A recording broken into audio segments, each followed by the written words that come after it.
L'écart entre les riches et les pauvres s'est accru de 15% au cours des 2 dernières décennies. C'est ce que révèle l'étude de l'OCDE, la plus détaillée jamais publiée sur le sujet. L'écart le moins important a été observé au Danemark, où les 10% les plus pauvres gagnent seulement 1/5 de ce que gagnent les 10% les plus riches. Aux États-Unis, la différence est de 1 à 16, ce qui en fait un des pays les plus inégalitaires. On a vu au cours de ces 10 dernières années de plus en plus de précarité, si j'ose dire, de plus en plus de gens qui sont peu qualifiés, peu de qualifications, qui ont du mal à rentrer sur le marché du travail. Et lorsqu'ils y rentrent avec des revenus faibles, dans des travaux qui sont souvent peu qualifiés. Et donc ces personnes-là sont celles qui ont le plus souffert et pour lesquelles les inégalités sont le plus marquées. Selon le rapport, les pauvres ne s'enrichissent pas aussi vite que les riches, mais ils s'en sortent quand même mieux que par le passé.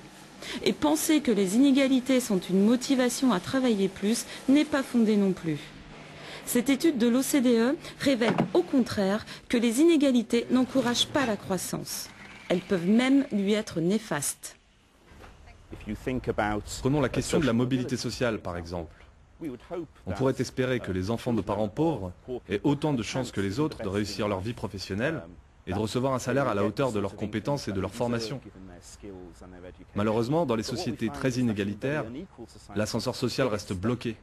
Leur salaire ne correspond pas à leur talent réel. Et ils restent plus pauvres en moyenne que les enfants de parents riches.